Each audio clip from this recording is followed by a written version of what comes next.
Passport photos, the ultimate travel fail?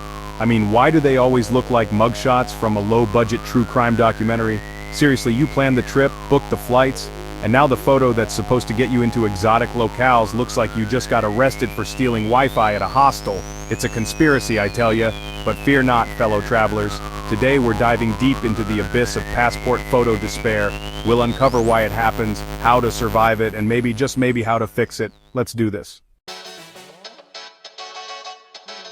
Okay, let's be real for a second. The rules for passport photos are basically designed to suck the life out of you. Neutral face, no smile, no hair over your face, no filters, no glasses, no hats. Basically look like a wax figure of yourself, mid-existential crisis. These rules were clearly made by people who've never known joy. They've never experienced the sheer thrill of finding a perfectly ripe avocado or the quiet satisfaction of perfectly folding a fitted sheet. I mean, who actually looks like that in real life? Have you ever seen a bird with a neutral expression? A squirrel? A sloth? Even sloths have more personality in their little claws than I can muster in a passport photo. And don't even get me started on the no smiling rule.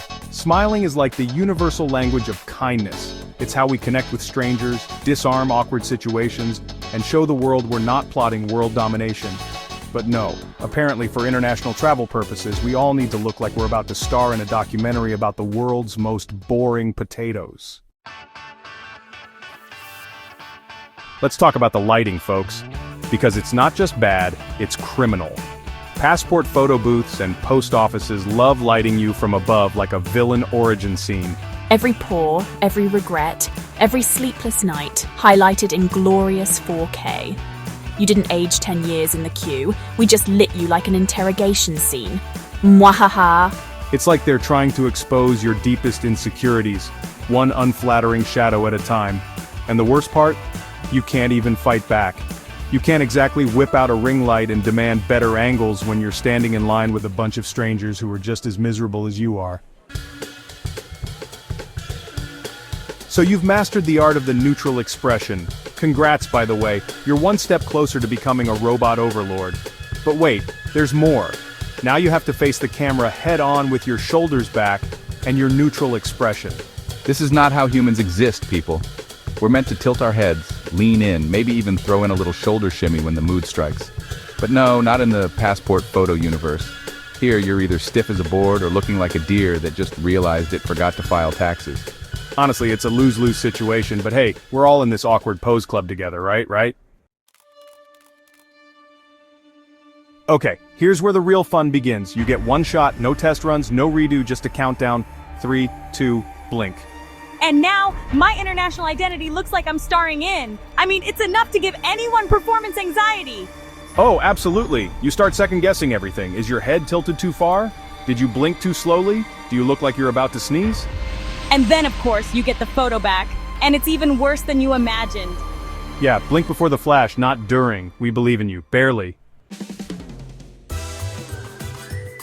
Alright, let's address the elephant in the room, or, rather the haggard stranger in your passport photo. Somehow this tiny little picture of you manages to make you look sleep-deprived, sun-deprived, and honestly, joy-deprived. Did you go out the night before? Maybe.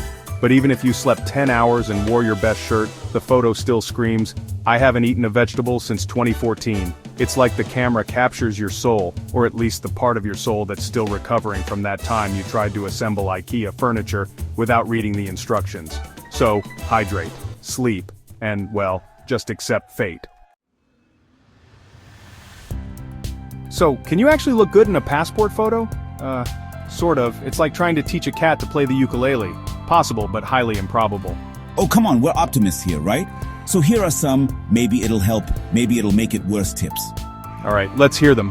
1. Slightly lift your chin. But not so much that you look like you're judging the photographer. Just enough to avoid the dreaded double chin effect. 2. Think a happy thought, like your next flight. Or, I don't know, a giant plate of nachos. Whatever brings a little glimmer of joy to your soul. 3. Do a soft non-smile. You know, the one where you slightly lift the corners of your mouth without actually showing any teeth. It's basically smiling for people who are allergic to happiness. Oh, and 4. Choose a place that lets you retake the photo if needed. Some places are way more forgiving than others. You gotta find one that understands the struggle is real. Manage those expectations, folks. You're not here to model, you're here to get stamped. Look, your passport photo may haunt your dreams, but it also opens the world. It's your ticket to adventure, to new experiences, to questionable street food that you'll regret later but brag about forever. So, rock that mugshot with pride. TSA doesn't care if you look like a villain. They just want to know you're not carrying contraband. And hey, who knows? Maybe your terrible passport photo will become a conversation starter. Or, a cautionary tale. Either way, it's a part of your travel story. Show us your worst passport photo in the comments. We'll rate it, gently. #passport fails, #mugshot chick, #travel with that face.